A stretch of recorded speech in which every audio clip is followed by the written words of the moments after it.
The stars looked different out here. Corporal Jiwon Kim stood at the observation window of the human diplomatic vessel, watching the massive alien station grow larger as they approached. She had been a Marine for 6 years, but this was her first time meeting aliens. Real aliens. Not the kind from movies or books, but actual living beings from another world. Nervous? Captain Hana Park appeared beside her, hands clasped behind her back. Jiwon straightened. "No, ma'am, just curious." Hana smiled slightly. "We all are. Try not to stare too much when we board. The Veldrathi don't like it."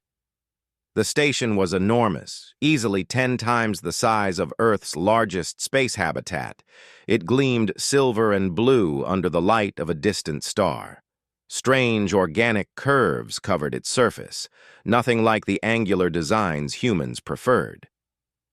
No weapons that Jiwon could see, no defensive turrets or shield generators, just smooth walls and what looked like gardens growing on the outer hull. "They're not big on security, are they?" Jiwon observed. "They don't need it," Hana replied. "According to our first contact team, the Veldrathi have never experienced war. None of the species in their collective have." Jiwon frowned. "Never? Not even once?" "Not the way we understand it. They have disagreements, sure. Arguments over territory or resources. But they settle things through talking or just waiting until one side gives up." Hana shook her head. "It's hard to explain. You'll see." 20 minutes later, Jiwon walked through the docking tunnel alongside Ambassador Taeho Lee and his staff. The tunnel opened into a vast chamber filled with aliens. Jiwon had seen pictures during the briefing, but seeing them in person was different. The Veldrathi came in many forms. Some looked like insects, tall and thin with multiple arms and jeweled eyes. Others appeared crystalline, their bodies reflecting light in rainbow patterns. There were creatures that resembled birds, others like living plants. All of them moved with a strange grace, as if violence had never touched their evolution. A particularly large insectoid alien approached. Its carapace was deep purple, decorated with silver patterns. 4 eyes studied the human delegation with obvious interest. "Welcome, humans of Earth," the alien said through a translation device on its chest. "I am Velmoth, High Counselor of the Veldrathi Collective. We are pleased to meet you." Ambassador Taeho bowed slightly. "The honor is ours, High Counselor. We come in peace and friendship." "Peace," Velmoth repeated, and Jiwon could have sworn the alien sounded amused. "Yes, we assumed as much. You seem quite harmless." Jiwon blinked. "Harmless." She glanced at Hana, who kept her expression neutral. Taeho continued smoothly. "We hope to establish cultural and scientific exchange between our peoples. We have much to learn from each other." "Indeed," a crystalline alien said, stepping forward. Its voice chimed like bells. "I am Kwa Nir, Chief Scientist of the Collective. We are very curious about your species. You are so small and soft. Your bodies have no natural defenses, no armor plating, no toxic secretions, no enhanced strength. How did you survive your world's predators?" "We used our intelligence," Taeho replied diplomatically. "Fascinating." "And what about competition with other species on your world? Surely larger, stronger creatures dominated your environment." "We learned to work together," Taeho said.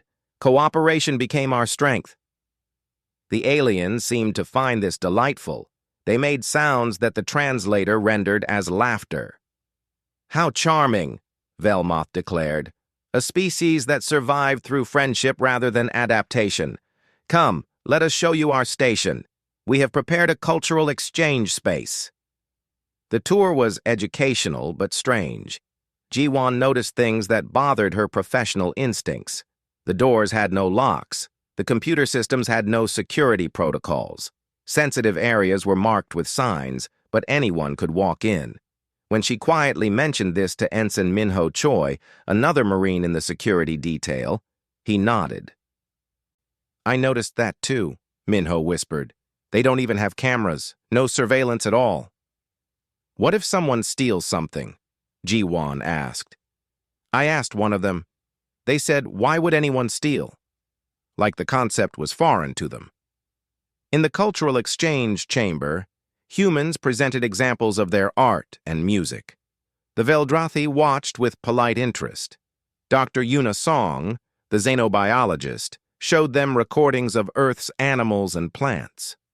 Your world is very violent, Kwanir observed, watching a video of a lion hunting. So much predation. How disturbing. It's natural selection, Yuna explained. Life on Earth evolved through competition. How primitive, Velmoth said, though not unkindly, just stating a fact, the way one might comment on the weather. Our world's evolution was quite different. Cooperation was always more beneficial than conflict. The species that shared resources survived. Those that fought died out quickly. Taiho showed them human sports next. Football, basketball, martial arts demonstrations. The aliens watched curiously. You simulate combat for entertainment? Thexalar, a bird-like alien, asked, its feathers ruffled in what might have been confusion. Why? It's competitive play, Taiho explained. We enjoy testing our skills against each other. But someone loses. Doesn't the loser feel terrible? Sometimes. But we learn from losing.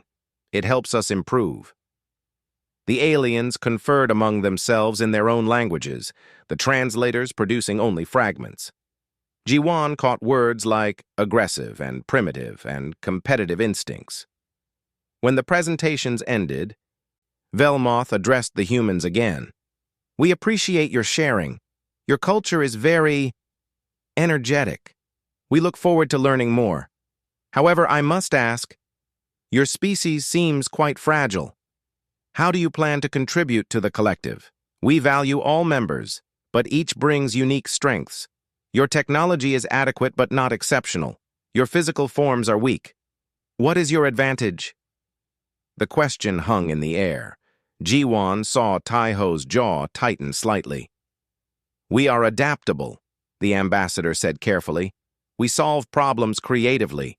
We've survived ice ages, natural disasters, and adapted to every environment on our world. Survival skills! Yes, that could be useful, Velmoth agreed. Though I must say you seem very safe now. Your ship has extensive life support, protective systems. You've removed yourselves from danger quite thoroughly, a species that has made itself comfortable. Ji-won felt a flash of irritation. Comfortable? These aliens had no idea what humans had been through, what they were capable of. But she kept her face blank and her mouth shut. She was here to protect the diplomats, not insult their hosts. As the delegation prepared to return to their ship for the night, Ji-won overheard two Veldrathi talking near the docking port. Such a gentle species, one said. Yes, harmless creatures. We should find a place for them in the collective. Perhaps they could tend the gardens. They seem to enjoy growing things. Ji-won bit her tongue and followed Captain Hana back to the ship. Once aboard and in the privacy of the crew quarters, Minho laughed. Did you hear them? They think we're gardeners. Peaceful little gardeners who couldn't hurt a fly. Let them think it, Hana said quietly. We're here to make friends, not impress them with our military capabilities. Ji-won nodded, but something bothered her about the whole situation. These aliens had built a massive civilization spanning multiple star systems. They had advanced technology and complex social structures, but they had done it all without ever fighting, without ever needing to defend themselves. She wondered what would happen if something dangerous ever found them, something that didn't care about talking or cooperation. These peaceful aliens wouldn't stand a chance. But that wasn't her problem. Her job was simple. Protect the ambassador, smile politely at the aliens, and don't cause an incident. Still, as she lay in her bunk that night, Ji-won couldn't shake the feeling that the Veldrathi's peaceful existence was fragile, like a bubble that had never been tested. beautiful, perfect, and ready to burst at the slightest touch. The second day of cultural exchange started with a shared meal. The Veldrathi had prepared a variety of foods compatible with human biology, and the humans brought samples from Earth in return. The dining hall was beautiful, with living walls that glowed softly and furniture that seemed to grow from the floor. Jiwon sat at a table with Ensign Minho Choi and Dr. Yuna Song. Across from them sat Thexlar, the bird-like alien, and Krilvon, a historian whose body looked like flowing water contained in a transparent membrane. "Tell us about human history," Krilvon said, its voice bubbling pleasantly. "We wish to understand your journey to the stars." Minho, always eager to talk, launched into an explanation. "Well, we started as hunter-gatherers thousands of years ago, small tribes moving across the land. Eventually, we settled down, built cities, developed agriculture." "Agriculture?" Thexlar interrupted, feathers fluffing with interest. "We also cultivate food. When did you domesticate your first plants?" "About 12,000 years ago," Yuna supplied. "Maybe earlier.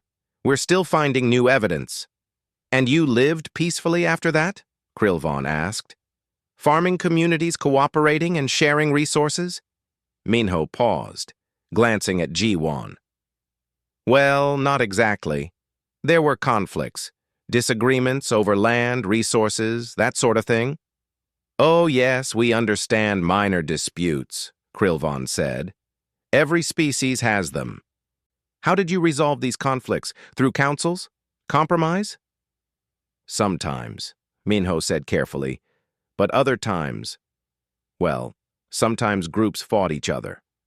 "Fought?" Thexlar tilted its head. "You mean physical confrontation, like your competitive sports?" "Sort of, but more serious." Jiwon saw where this was going. She tried to catch Minho's eye to signal him to change the subject, but the young ensign was already too deep in the conversation. "My grandfather actually participated in one of these conflicts," Minho said. "The last border war, we called it. He was very proud of his service." "Service?" Krilvon leaned forward with interest. "What kind of service?" "Military service. He was a soldier." The aliens looked at each other, confused. The translation devices on their bodies clicked and whirred, searching for meanings. "I don't understand the word soldier," Thexlar said. "The translator cannot find an equivalent in our language." Yuna set down her fork, looking concerned. Jiwon felt her stomach tighten. "A soldier is someone trained for combat," Minho explained, "for organized fighting between groups." More confusion from the aliens. Krilvon's watery body rippled with what might have been thought. "You mean a mediator?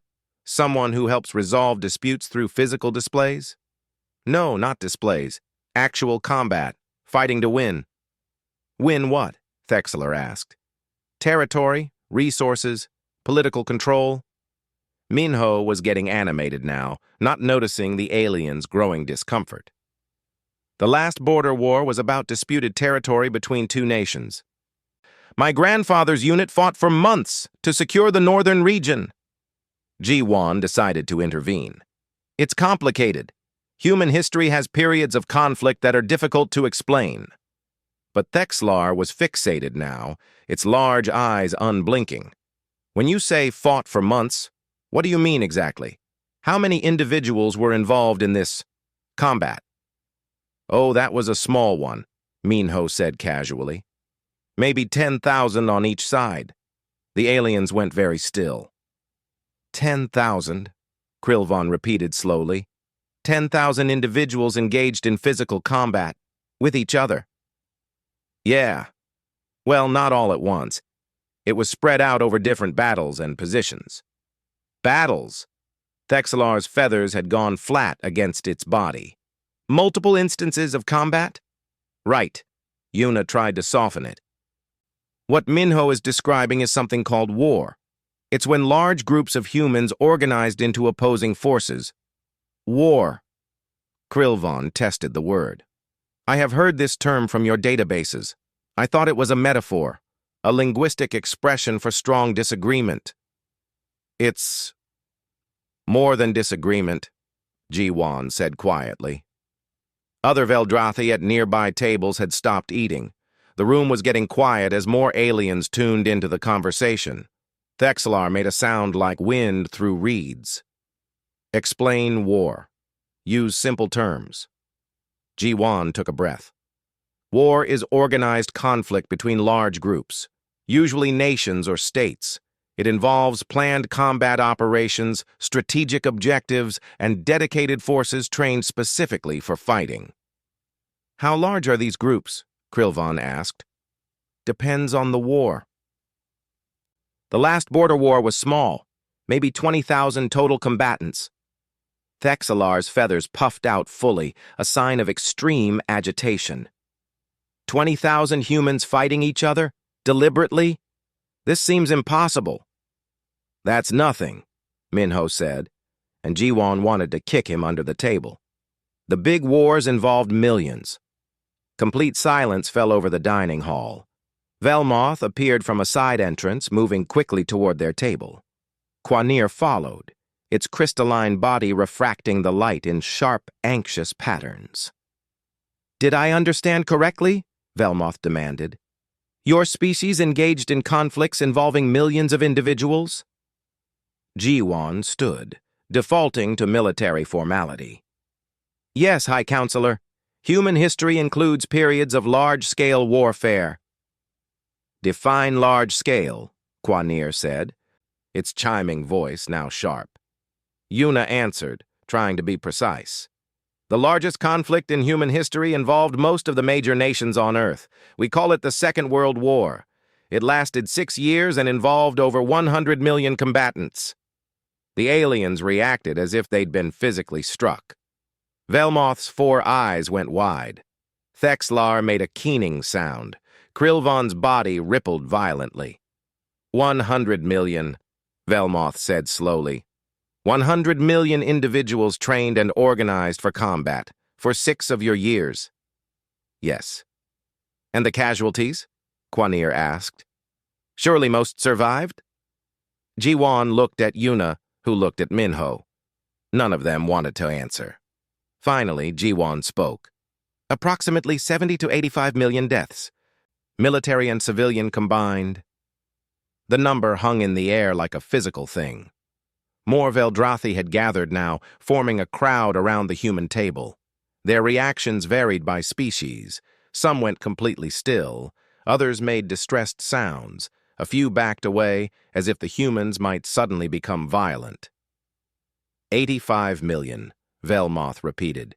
Your species killed 85 million of your own kind, in a single conflict. It was the worst one, Minho said weakly. We learned from it. We don't do that anymore. How many wars has your species fought? Krilvon demanded. Jiwan felt her throat go dry. That's difficult to answer. It depends on how you define war. If you mean major conflicts involving nations, thousands, maybe tens of thousands over recorded history. Tens of thousands of wars, Thexlar whispered. Tens of thousands. Quanir's crystalline structure pulsed with rapid light. And you said some individuals are trained specifically for combat? This is their purpose? Military personnel, yes, Jiwan confirmed. That's what I am. A Marine. Someone trained for combat operations. Every alien eye in the room focused on Jiwan. She felt like a predator that had just been revealed in a flock of prey animals. Velmoth took a step back. You are trained to fight? To kill? To defend, Jiwan corrected. To protect. But yes, combat training is part of my role. How many like you exist? Velmoth asked. In the human military, across all branches and nations? Maybe 50 million active personnel, several hundred million reserves and veterans. The aliens erupted into panicked conversation. Their various languages created a cacophony of clicks, chimes, whistles, and bubbles. The translation devices struggled to keep up. Velmoth raised one of its limbs for silence. We require clarification.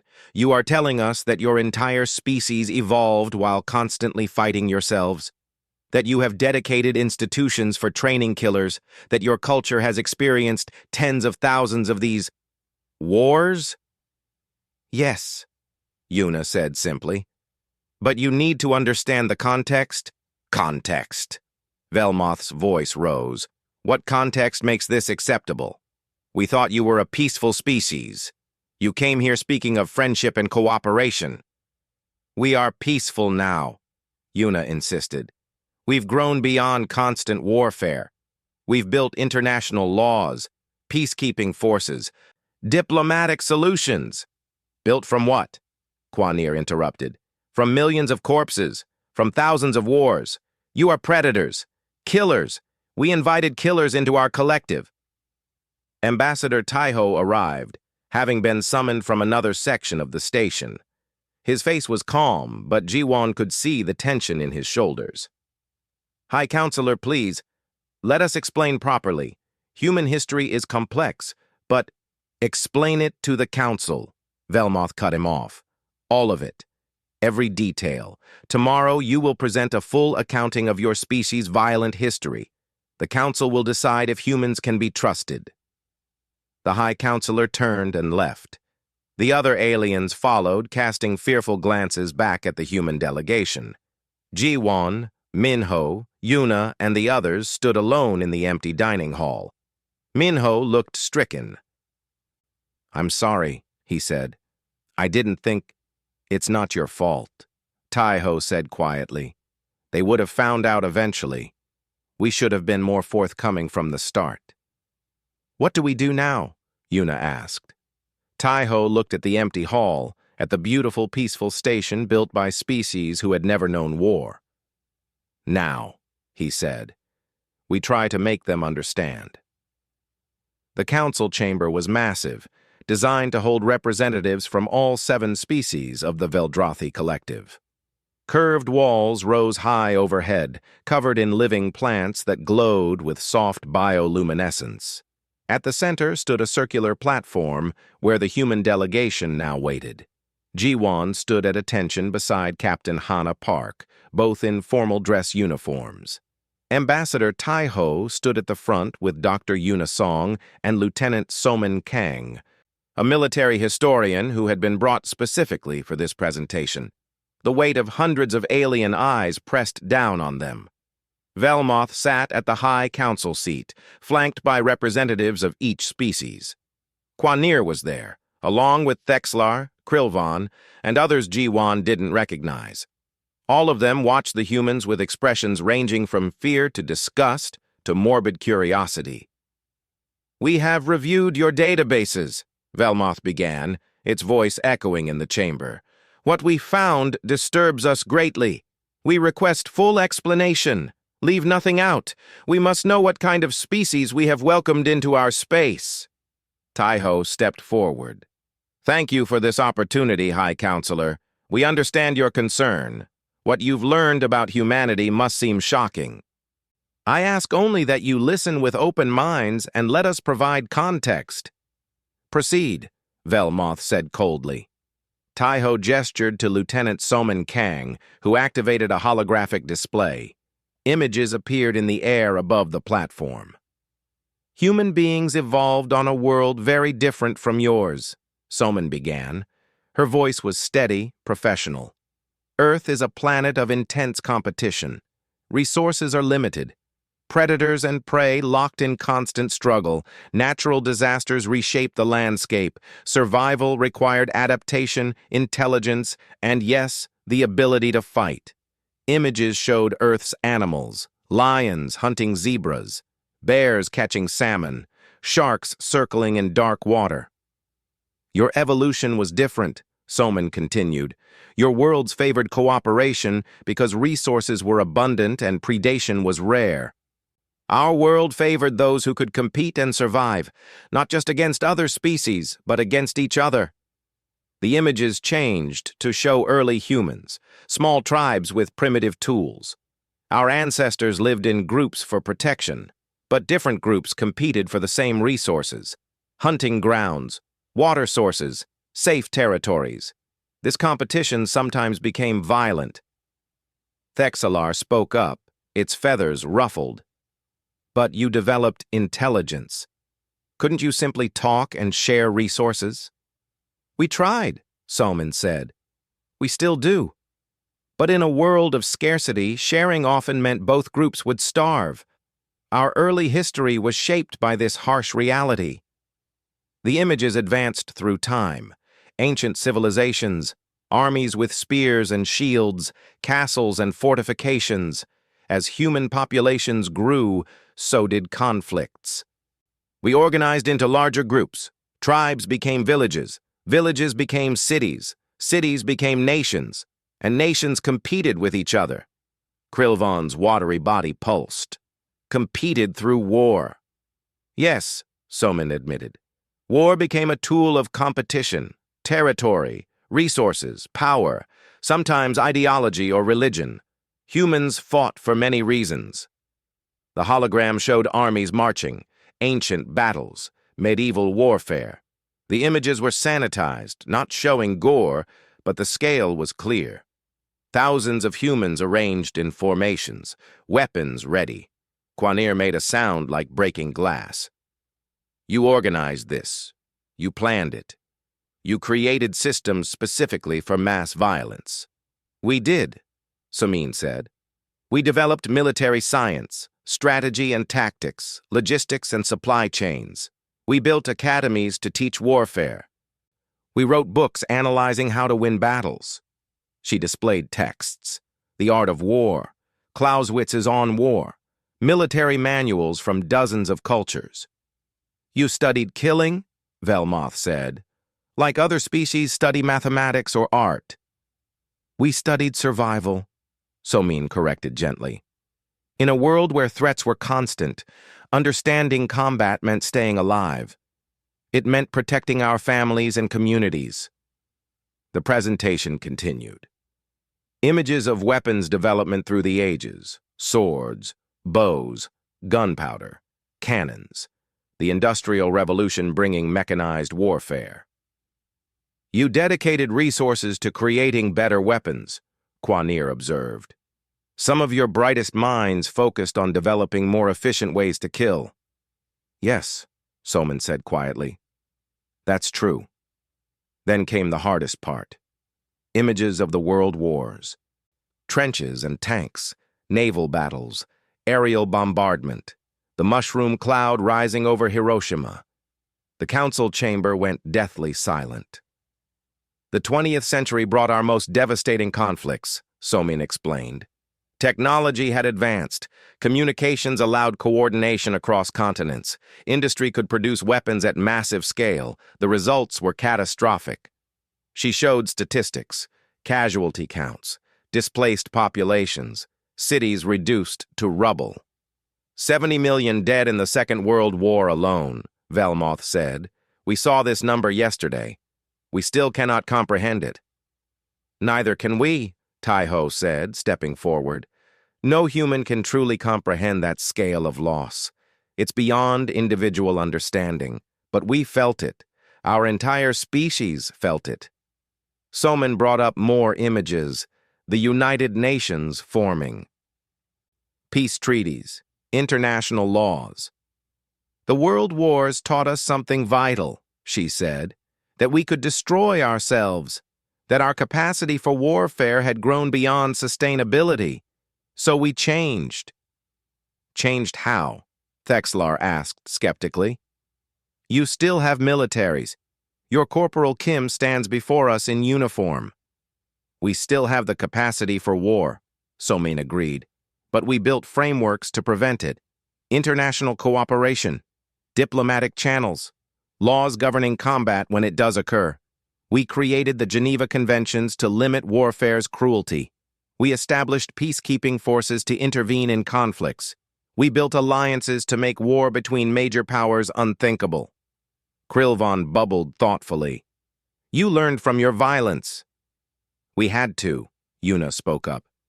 After nuclear weapons, after seeing what industrial warfare could do, we had a choice: destroy ourselves or find another way. We chose to survive. Velmoth leaned forward. But you maintained your militaries. You still train for combat. Why, if you claim to have moved beyond war? Jiwon found herself speaking before she realized it. Because peace requires the ability to defend it. All eyes turned to her. She swallowed but continued. I'm a Marine.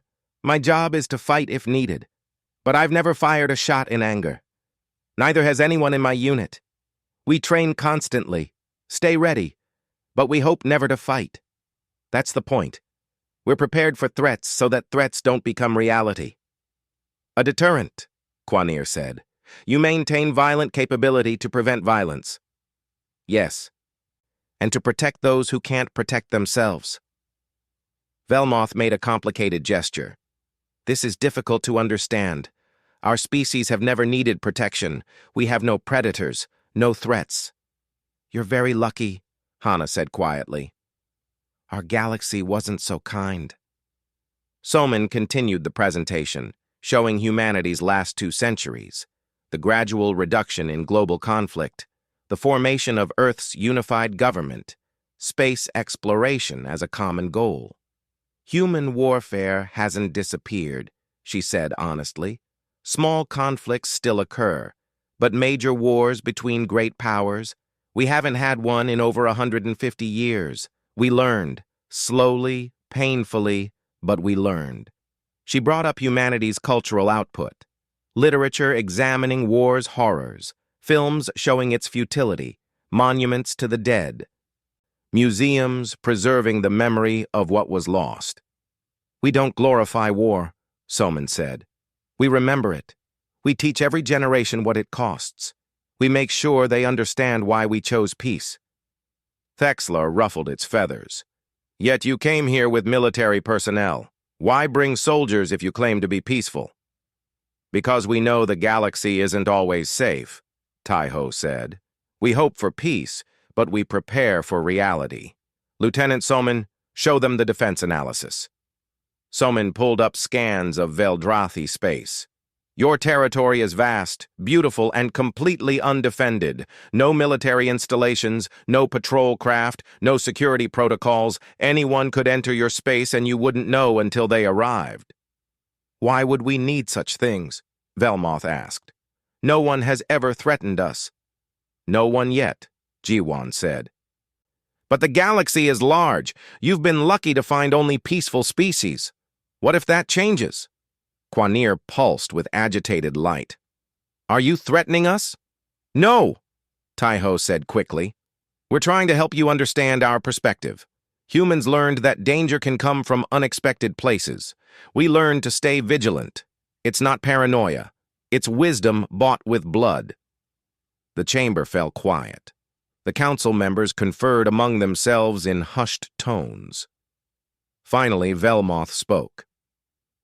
You are predators who learned to restrain yourselves, killers who chose not to kill, violent beings who built peace from the ashes of war. Yes, Taiho said simply. And you believe this makes you trustworthy? We believe it makes us realistic. We understand both war and peace. We know the value of both strength and restraint. Velmoth stood, its 4 eyes fixed on the human delegation. The council must deliberate. You will return to your ship and await our decision. We will determine if the Veldrathi collective can accept a warrior species among us. The humans bowed and left the chamber. As they walked through the corridors back to their ship, Jiwon saw aliens backing away from them, fear in their eyes. They're going to reject us, Minho said quietly. Maybe, Hana replied. Or maybe we gave them something to think about. Jiwon hoped so, because despite their fear, despite their horror at human history, she had seen something else in the council chamber. She had seen aliens who were completely unprepared for a dangerous galaxy.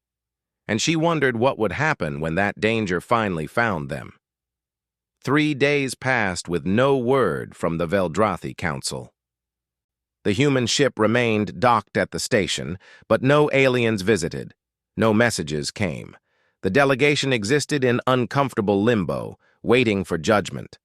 On the fourth morning, Ensign Hyun Park, the communications officer, received a priority message.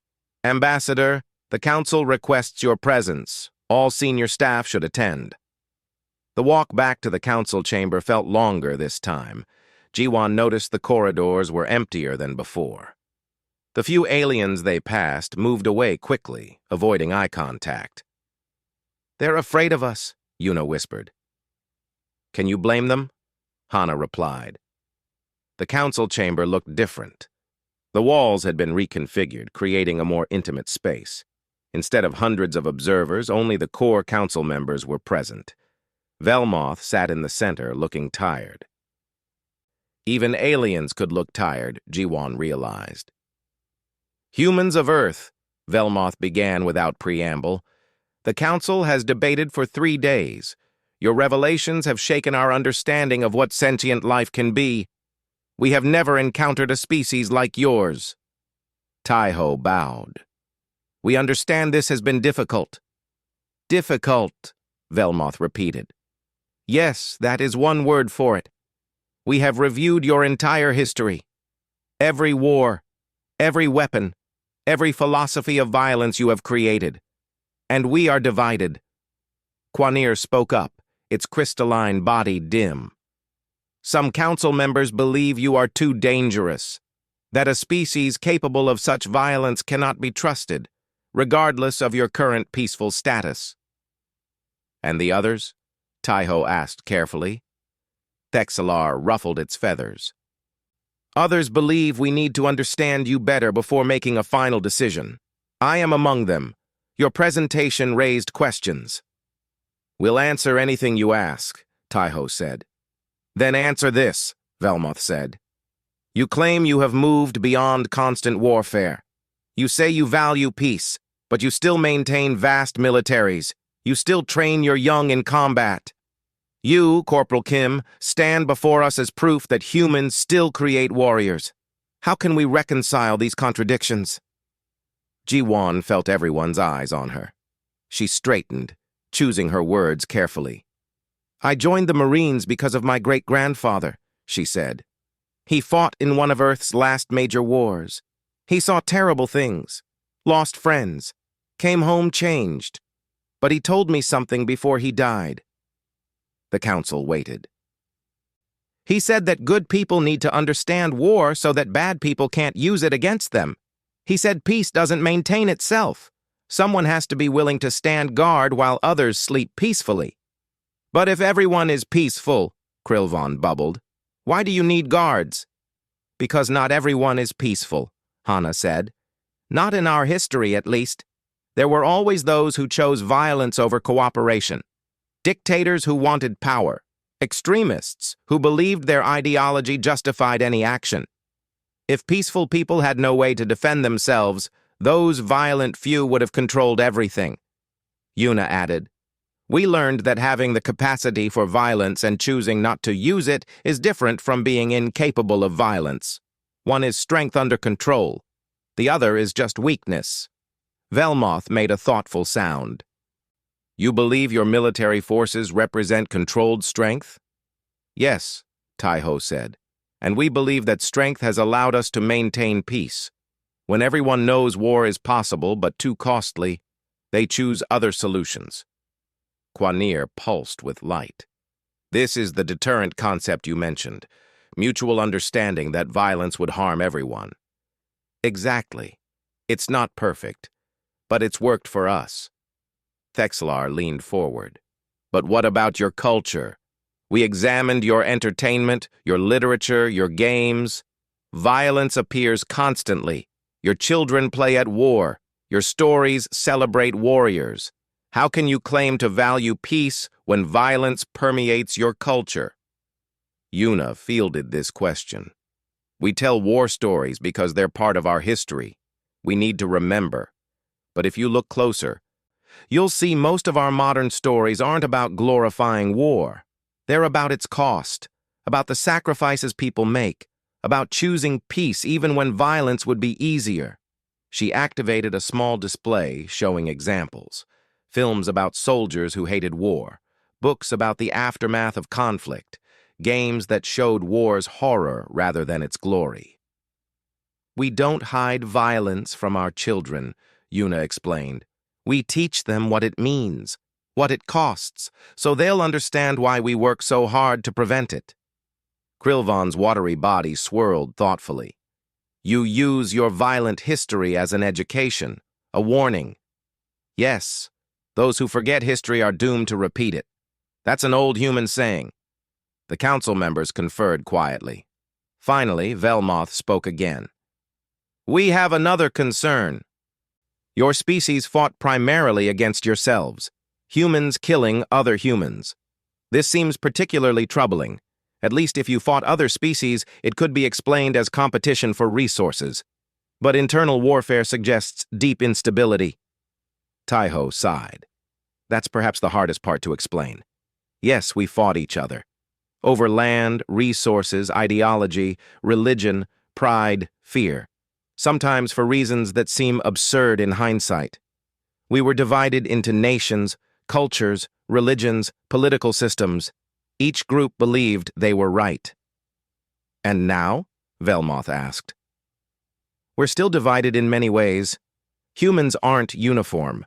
We have different cultures, beliefs, languages, but we found something more important than our differences." "What?" "Common humanity. The understanding that despite our differences, we're all the same species. We all want safety, prosperity, and meaning. We learned that cooperation benefits everyone more than competition." Hyun Park spoke for the first time. "We also learned that diversity is strength. Different perspectives help us solve problems. We don't want everyone to be the same. We just want everyone to work together despite being different." Kwanir made an interested sound. "You celebrate diversity while maintaining unity. How?" "It's not easy," Taiho admitted. "We still argue, still disagree, still have conflicts, but we resolve them through dialogue now, not warfare. We built institutions to help, international courts, mediators, economic partnerships that make war too expensive to consider." Thexalar's feathers smoothed slightly. "You created systems to make peace more beneficial than war." "Yes, and it works mostly. We're not perfect. We still have problems, but we're trying." Velmoth stood and walked closer to the human delegation. Its 4 eyes studied them carefully. "I begin to understand," the High Counselor said slowly. "You are not peaceful because you don't know violence. You are peaceful because you know it too well." "Yes," Jiwon said quietly. "We know exactly what war costs. That's why we avoid it. And your military training, your weapons, your vigilance. These are not preparations for war, but preparations against it." "That's right." Velmoth turned to address the full council. "I see it now. These humans are like a predator that has chosen to become vegetarian. They retain their fangs and claws, not to hunt, but to remember what they once were and choose to be something different." Krilvan bubbled thoughtfully. "A species that has transcended its violent nature through conscious choice, rather than evolutionary pressure. Perhaps more valuable than species who never knew violence at all," Thexalar added. "They understand what we do not." The mood in the chamber was shifting. Jiwon could feel it. The fear was still there, but now mixed with something else. Curiosity, perhaps even respect. But then alarms blared throughout the station. Red lights flashed. Velmoth's body went rigid with alarm. "What is happening?" Taiho demanded. A technician burst into the chamber, one of the insectoid species, its movements panicked. "High Counselor! Ships! Unknown ships entering our territory! They're not responding to hails! They're approaching Colony World Theta 7! Velmoth rushed to a console. "Show me!" A holographic display appeared, showing a section of Veldrathi space. Dozens of red dots moved toward a green marker indicating a populated world. The ships were configured in attack formation. Even Ji-won could see that. "Who are they?" Kwanir demanded. "Unknown species. Database has no match. They're firing on the colony." The display showed energy weapons striking the planet's orbital stations. Explosions bloomed silently in the hologram. "Our people!" Thexelar cried. "There are millions on that world." Velmoth's 4 eyes were wide with something Ji-won recognized instantly. Terror. The kind of terror that comes from facing something you have no preparation for. The High Counselor turned to the humans, and in that moment, all the fear and distrust was replaced by desperate hope. "You understand war," Velmoth said urgently. "You know how to fight. Please, help us." Captain Hana Park moved before anyone else could speak. "Hyun, get me a direct line to Earth Command. Emergency priority. Tell them we need fleet support immediately." "Yes, ma'am." Hyun sprinted from the chamber. Taiho turned to Velmoth. "How many people are on that colony?" 3.7 million, Velmoth said, its voice shaking. "We have cargo ships nearby, but no weapons, no defenses. We don't know how to fight." "Then let us handle it," Hana said. "But we need information, everything you know about those attackers."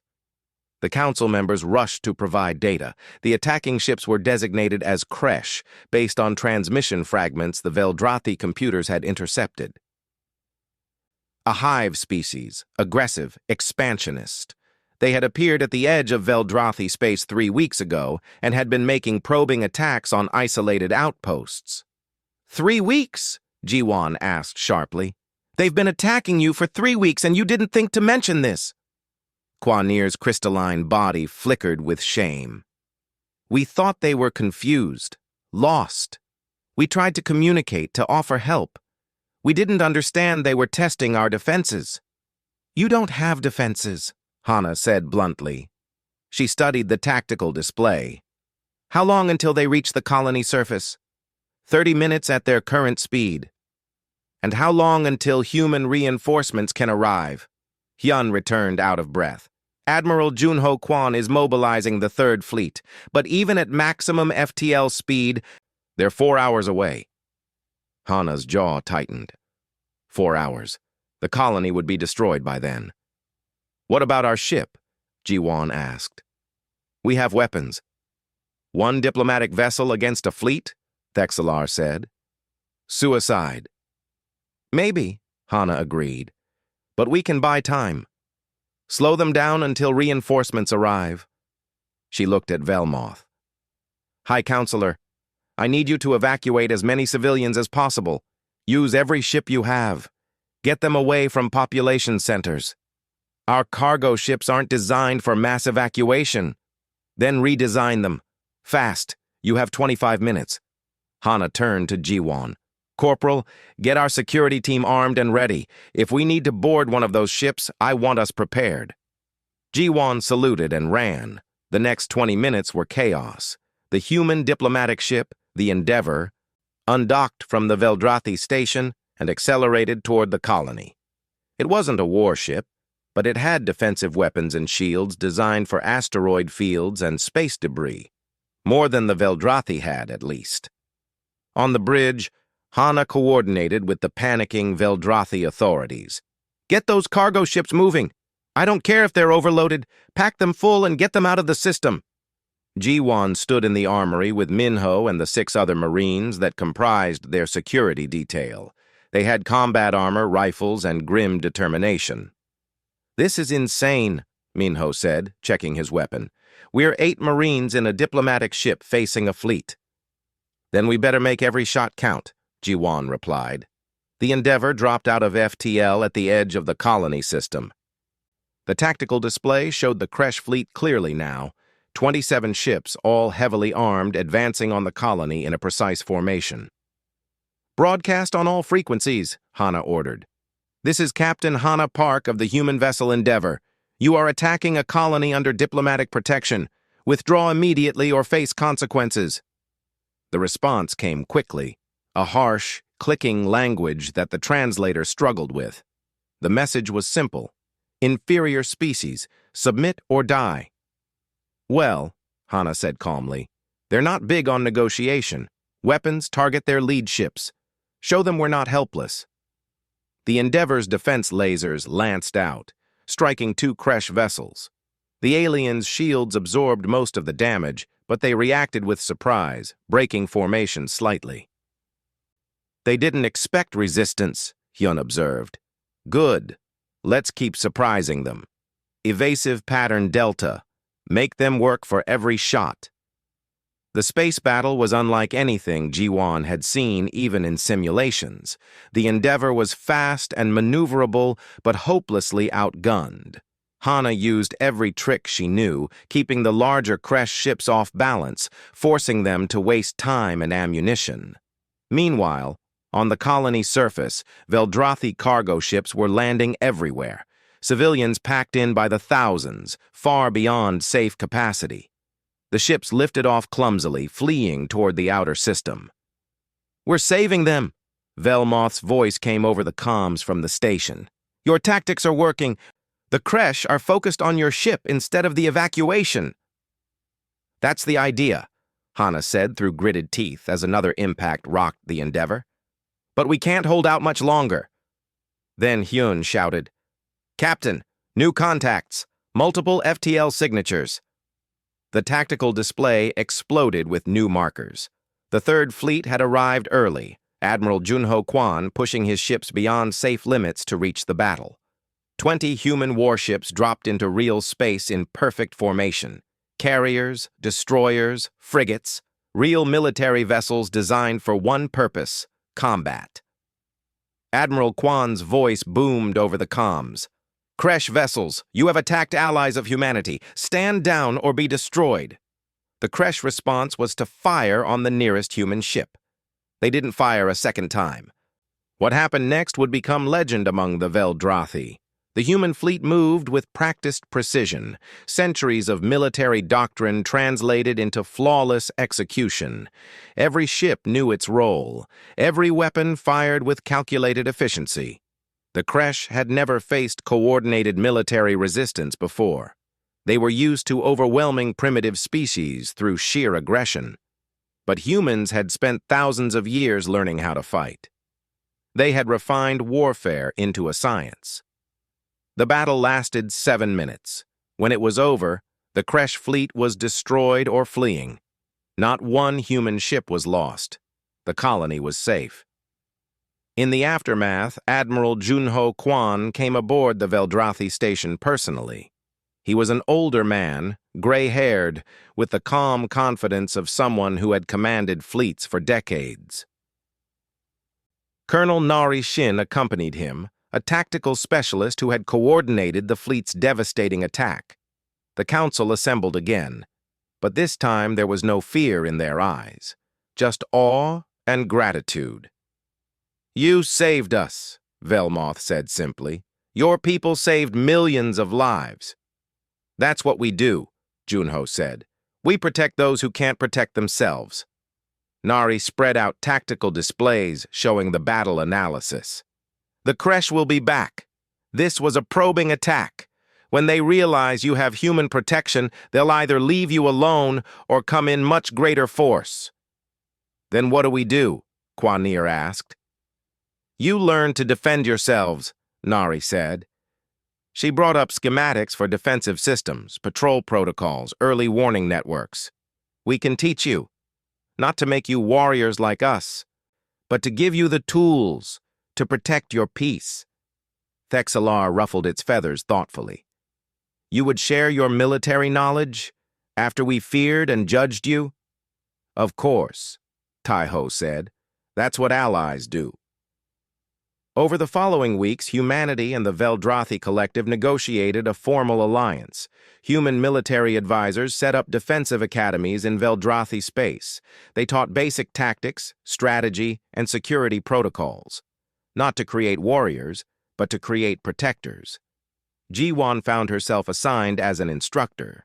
She stood before a class of young Veldrathi recruits from various species, all of them nervous and uncertain. "I know you're scared," she told them, I know violence goes against your nature, but I'm not here to make you violent. I'm here to teach you how to recognize threats, how to respond appropriately, and how to protect your people without becoming what you hate. A young insectoid raised a limb. What if we fail? What if we can't learn to fight? Then you call us, Jiwan said simply. That's what allies are for. But I think you'll surprise yourselves. The capacity to protect those you love exists in every sentient being. You just never needed to access it before. The training was slow at first. The Veldrathi struggled with concepts that humans found intuitive. But gradually they learned, not to be soldiers, but to be guardians.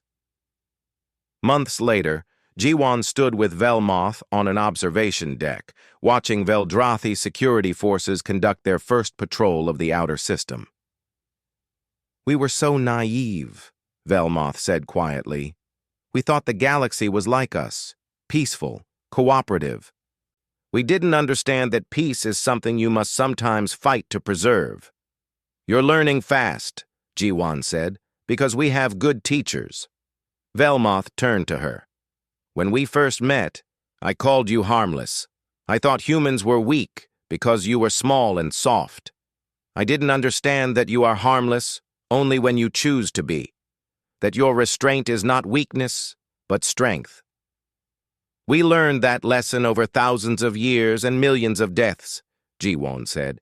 You're lucky you had us to teach you instead of having to learn it yourselves. Do you think the creche will return? Maybe. Probably. But when they do, you'll be ready. And we'll be here to help. Velmoth made a gesture of respect, one that Jiwan had learned meant deep gratitude. You know, there is a phrase emerging in our language. A new concept we never needed before. We call it peaceful warrior. Someone who knows how to fight but chooses not to unless necessary. Someone who protects without seeking glory. That's a good phrase, Jiwan said. We learned it from you. Later, at a formal ceremony, the Veldrathi Council officially recognized humanity as guardians of the peace, a title that carried great honor in their culture. Ambassador Taiho accepted on behalf of Earth, promising that humanity would stand with the Veldrathi against any threat. As the ceremony ended and Jiwan prepared to return to Earth, she thought about how strange the journey had been. They had come seeking peaceful cooperation and nearly been rejected as violent predators.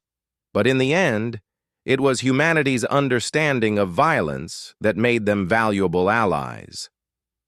She remembered something her great-grandfather had told her. The purpose of learning to fight is so you never have to.